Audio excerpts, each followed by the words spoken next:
दोस्तों आज हम आपको जिस जगह की सैर पर लेकर चलने वाले हैं वो एक खूबसूरत देश की बेहद ही शानदार कैपिटल है। जी हाँ दोस्तों, इसे चर्चों का शहर भी कहा जाता है और ये शहर वो शहर है जो सिर्फ एक देश की राजधानी नहीं बल्कि दो देशों की राजधानी है। दोस्तों पूरी दुनिया में सबसे पहले इसी देश में इमारतों को बनाने के लिए कंक्रीट का इस्तेमाल किया गया था और इन्हीं सब के साथ यहाँ पर मौजूद हैं लगभग 900 से ज्यादा चर्च। दोस्तों यूरोप की सबसे बड़ी यूनिवर्सिटी भी इसी शहर में स्थित है। तो फिर आइए चलते हैं एक बेहद ही खूबसूरत राजधानी के सफर पर। तो दोस्तों हम बात कर रहे हैं रोम की, जो कि इटली की राजधानी है। नमस्कार दोस्तों, आप सभी का स्वागत है हमारे YouTube चैनल WT हिंदी पर। और दोस्तों अगर आप हमारे चैनल पर पहली बार आए हैं तो हमारे चैनल को जरूर सब्सक्राइब करें। दोस्तों आप सभी भले ही रोम नहीं गए लेकिन इसका नाम और इसके बारे में बहुत कुछ सुना होगा। वैसे तो रोम इटली की कैपिटल है लेकिन इसके अलावा भी ये एक और देश की राजधानी है। और दोस्तों इस देश का नाम वेटिकन सिटी है, जिसको दुनिया का सबसे छोटा देश कहा जाता है।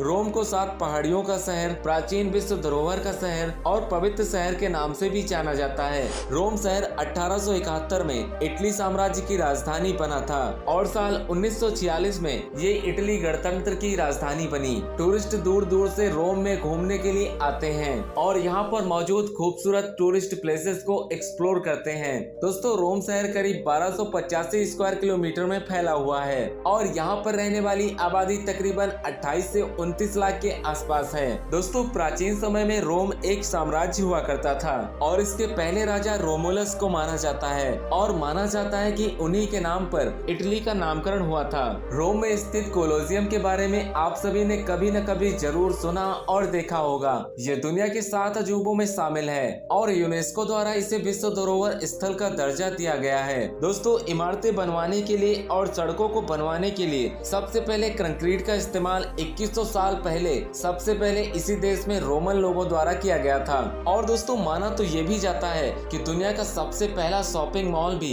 इसी देश में खुला था। दोस्तों रोम के लोगों की एक सबसे खास बात ये है कि यहाँ के लोगों को पानी से बहुत ही ज्यादा लगाव है और इसीलिए यहाँ पर 2000 से ज्यादा फाउंटेन्स मौजूद हैं। दोस्तों रोम अपने प्राचीन इमारतों और ऐतिहासिकता के लिए जाना जाता है। माना जाता है कि प्राचीन रोम आज के रोम से काफी ज्यादा डेवलप्ड था। यहाँ पर प्राचीन समय में ऊंची ऊंची इमारतें और मॉल्स मौजूद थे। रोम में कुछ प्राचीन स्टोन्स की सड़कें भी मौजूद हैं। ऐसा कहा जाता है कि इन सड़कों का पहला पत्थर 16वीं सदी के दौरान लगाया गया था। इन मशहूर सड़कों और आलीशान इमारतों के अलावा रोम में अलग अलग तरह की वास्तुकलाएं भी मौजूद हैं। इसी के साथ रोम का इतालवी व्यंजन, खास तौर पर देखा जाए तो रोम की जलाए आइसक्रीम काफी ज्यादा फेमस है, जिनमें से सबसे पहले नाम आता है कोलोसियम का। ये एक 80 दरवाजों वाला क्लासिक कोलोसियम है। रोम में घूमने के लिए कोलोसियम एक सबसे खास जगह है। इस पुराने कोलोसियम का निर्माण 726 ईस्वी में किया गया था। इसमें 80 से ज्यादा दरवाजे हैं और इसमें 50,000 से ज्यादा दर्शक एक साथ बैठ सकते हैं। ये है रोमन फोरम। दोस्तों रोमन फोरम विरासत और इतिहास का एक खास मिश्रण है। ये रोम का सबसे प्रतिष्ठित स्थल है। वैसे ज्यादातर यहाँ पर मौजूद स्थल प्राकृतिक आपदाओं और कई सारी वजहों से नष्ट हो चुके हैं, लेकिन अभी भी कुछ ऐसी इमारतें बची हैं जिन्हें आप यहाँ पर पहुंचकर उनकी भव्यता देख सकते हैं। ये है पैंथियोन। दोस्तों सभी रोमन देवताओं के लिए ये एक मंदिर है जिसे 126 ईस्वी में बनवाया गया था और इसे रोम के सबसे इम्पोर्टेंट प्लेसेस में शामिल किया गया है। दोस्तों ये है सेंट पीटरसन बेसिलिका और ये दुनिया के सबसे बड़े चर्चों में शामिल है और निश्चित रूप से ये रोम में घूमने के लिए सबसे अच्छी जगह है। इसकी वास्तुकला और दीवारों पर बनाई हुई नक्काशी आपको देखकर आश्चर्य में डाल देगी। और मिलते हैं आपसे एक नई वीडियो में एक नई जगह के साथ।